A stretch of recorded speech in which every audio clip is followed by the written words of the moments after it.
இயேசு கிறிஸ்துவின் நாமத்தில் உங்கள் யாவரையும் அன்போடு கூட வாழ்த்துகிறேன். இன்றைக்கு நாம் தியானிக்க போகிற தலைப்பு, மனித குலம் ஆளுகையில் நடக்க வேண்டும் என்று தேவன் விரும்புகிறார். God want mankind to walk in dominion. வசனம் சங்கீதம் 8:6. உம்முடைய கரத்தின் கிரியைகளின் மேல் நீர் அவனுக்கு ஆளுகை தந்து சகலத்தையும் அவனுடைய பாதங்களுக்கு கீழ்ப்படுத்தினீர். பாருங்க, இந்த ஆளுகை என்பது மற்றவர்களை கட்டுப்படுத்துவதல்ல, அது கிறிஸ்துவின் ஜீவனையும் அன்பையும் அதிகாரத்தையும் நம்ம வாழ்க்கையில் வெளிப்படுத்துவதாகும். ஹல்லேலூயா. பாருங்க, ஆதாம் பாவம் செய்தபோது மனித குலம் தன்னுடைய ஆளுகையை பாருங்க இழந்து விட்டது. அப்போ இயேசு கிறிஸ்து பாருங்க கடைசி ஆதாமாக வந்து மனிதன் இழந்த அதிகாரத்தை மீட்டு கொடுத்தார். ஹல்லேலூயா.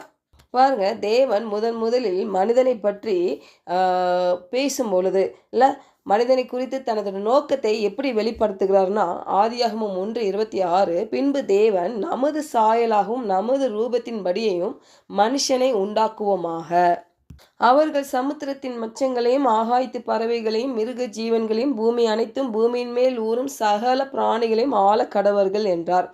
பாருங்க, அப்போ தேவன் மனுஷனை உண்டாக்கும் பொழுது இந்த பூமியை அவன் ஆள வேண்டும், ஆசீர்வதிக்கப்பட்டவனாய் இருக்க வேண்டும், அவன் நம்மை போல ஒருவனாய் இருக்கிறான் அப்படின்னு சொல்லி தான் அவர் உருவாக்குனார். அப்போ இந்த பூமியில் இருக்கிற பாவம், மரணம், சாபம், நோய் எல்லாமே இதெல்லாம் மேற்கொள்ளுகிற அந்த ஆளுக தன்மையை தேவன் நமக்கு கொடுத்திருக்கிறார். ஹல்லேலூயா.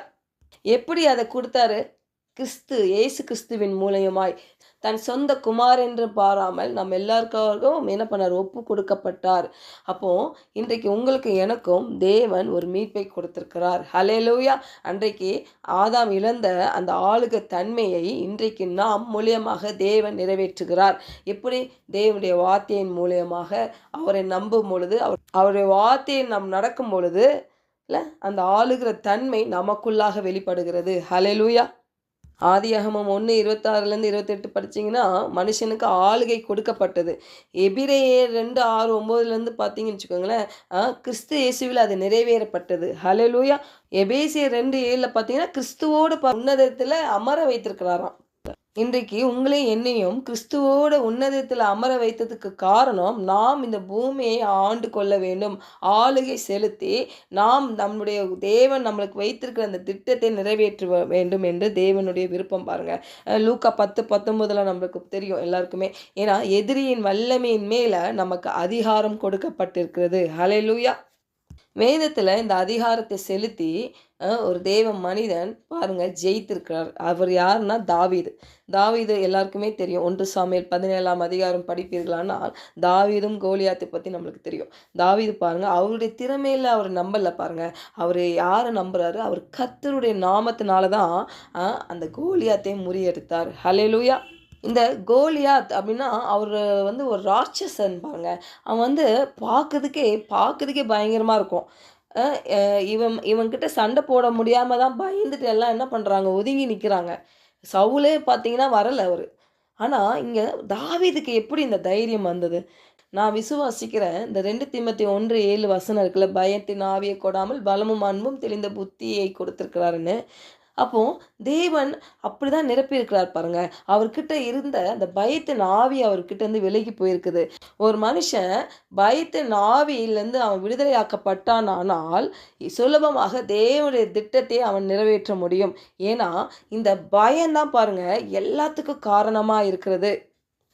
ஏன்னா அது ஒரு ஆவி, அது ஒரு இருளின் ஆதிக்கியங்கள் இல்லை. அதோடைய வேலை என்னன்னா, நம்மளுடைய தன்மை நம்ம யார், கிறிஸ்துவில் நம்ம யார் என்ற அடையாளத்தை மறைக்கிறதா அதோட வேலையை. பாருங்க, அப்போ இந்த இடத்துல தாவீது அவருடைய அடையாளத்தை தெளிவாய் அறிந்திருக்கிறார். ஹல்லேலூயா. அவர்கிட்ட என்ன இருந்தது? அந்த சிறிய தாவீதை பார்த்தீங்கன்னா 17 வயது தான் இருந்திருக்கும்னு சொல்கிறாங்க. வாலிபன் பாருங்க, அவர் ஒரு ஆடு மேய்த்திருந்தாரு. அவர் கையில் எப்பவுமே இந்த கவனி இருக்குமா, இந்த கல்லை வைத்து அடிப்பாங்க தெரியுமா, அது எப்போதுமே வைத்திருப்பாராம். அவர்கிட்ட என்ன இருந்ததோ அதை வைத்தே இந்த எதிரியான இந்த கோலியாத்தை முறியடித்தார். ஹல்லேலூயா. இன்னைக்கு நீங்க நினைக்கலாம், இந்த எதிர்மறையான இந்த சூழ்நிலையை நான் எப்படி மேற்கொள்ள முடியும்? ஆண்டவர் சொல்றாரு, உன்கிட்ட என்ன இருக்குது அதை வைத்தே செய்ய முடியும். ஹல்லேலூயா. உங்ககிட்ட என்ன திறமை இருக்கோ, என்ன தேவனுடைய பலன் இருக்கோ அதை வைத்தே செய்ய முடியும். அன்றைக்கு தாவீதுகிட்ட அதுதான் இருந்துச்சு. அதை வச்சு தேவன் ஒரு அற்புதம் செய்தார் பாருங்க. அப்போ நம்ம சூழ்நிலைகளின் கீழே வாழ நம்ம அழைக்கப்படவில்லை. கிறிஸ்துவில் தேவன் நமக்கு கொடுத்த அந்த அடையாளத்தில் நம்ம வாழ அழைக்கப்பட்டிருக்கிறோம். ஹல்லேலூயா! அந்த அடையாளம் தான் ஆளுகை, அதிகாரம். ஆமென். நம்ம சந்திக்கிற பிரச்சனைகள், பலவீனங்கள் பார்த்து பயப்படாதபடி தேவன் நமக்கு கொடுத்திருக்கிற அந்த பலன், அவருடைய வார்த்தை, அதை வைத்து நாம் மேற்கொள்ள வேண்டும். அந்த அதிகாரத்தை நம்ம செலுத்த வேண்டும். ஆளுகை, அதுதான் ஆளுகை பாருங்க. ஒரு சின்ன தலைவலினா கூட, நம்ம சரீரத்தில் சின்ன ஒரு பலவீனமோ ஒரு பிரச்சனையோனா கூட பயப்படாமல் தேவனுடைய வார்த்தையை அந்த சூழ்நிலையை பார்த்து பேசணும். அந்த பலவீனத்தை பார்த்து பேசணும். இப்படி சின்ன சின்ன விஷயத்தில் தேவனுடைய வார்த்தையை நம்ம பேசி அது விசுவாசத்தோடு நம்ம பண்ணும் பொழுது பாருங்கள், ஒரு டைமில் நீங்கள் அப்படியே நம்ம ப்ராக்டிஸ் ஆகிடுவோம் பாருங்கள். இதுதான் நான் ப்ராக்டிஸ் பண்ணிகிட்ருக்கேன் பாருங்கள். சில பிரச்சனைகள், போராட்டங்கள், பலவீனங்கள் வந்தோடனே பயப்படாதபடி, ஏன்னா பயத்தினாவே நம்மளுக்கு கொடுக்கல அவர், தெளிவாக சொல்லியிருக்கிறது. அப்போது நம்மளுக்கு ஒரு வல்லமை கொடுத்துருக்காரு. என்ன வல்லமைனா, அவர் கிறிஸ்துக்குள்ளே இருக்கிற அந்த வல்லமை நம்மை நிரப்பி கொண்டு இருக்கிறது. ஹல்லேலூயா! அந்த வல்லமை வைத்தே மேற்கொள்ள முடியும். அப்போது அவருடைய வார்த்தை தான் மருந்து என்று நம்ம பார்க்கிறோம். அந்த மருந்தை நம்ம என்ன பண்ணணும்? ஃபஸ்ட்டு ப்ராக்டிஸ் பண்ணணும். அதை நம்ம விசுவாசிக்கணும். அதை நம்ம அதை மேலே ஒரு நம்பிக்கை வைக்கணும் பாருங்கள். தேவன் இந்த வார்த்தையை எனக்கு கொடுத்துருக்கா, என் சூழ்நிலைக்கு இந்த வார்த்தையை வைத்து நான் மேற்கொள்ளுகிறேன். ஏன்னா அந்த ஆளுகிற தன்மை எனக்குள்ளாக இருக்கு. ஹல்லேலூயா! ஜெபிக்கலாம். பரலோக தகப்பனே, இந்த காலை வேளையில் எங்களோட நீர் இடைப்பட்டதுக்காக உமக்கு நன்றி செலுத்துகிறோம். அப்பா, இந்த பூமியில் இருக்கிற ஆண்டவரே பாவங்கள், வியாதிகள், ஆண்டவரே மரணங்கள், தரித்திரங்கள், இவை எல்லாவற்றின் மீது ஆண்டவரே எங்களுக்கு நீங்கள் அதிகாரத்தை கொடுத்துருக்குறீங்கப்பா. ஆளுகிற தன்மையை கொடுத்துருக்கீங்க.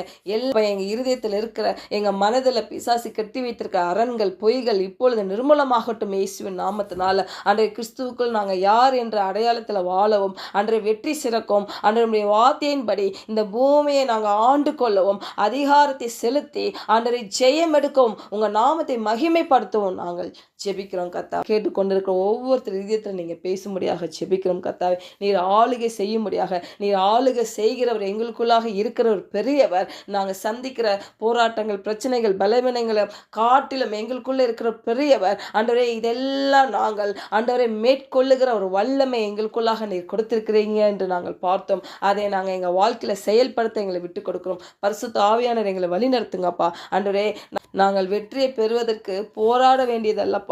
ஏன்னா நாங்கள் கிறிஸ்துக்குள்ள ஏற்கனவே பெற்ற அந்த வெற்றியின் நிலையிலிருந்து வாழ எங்களை விட்டு கொடுக்கிறோம். இயேசுவின் நாமத்தினால ஜெபிக்கிறோம் நல்ல பிதாவே. ஆமென்.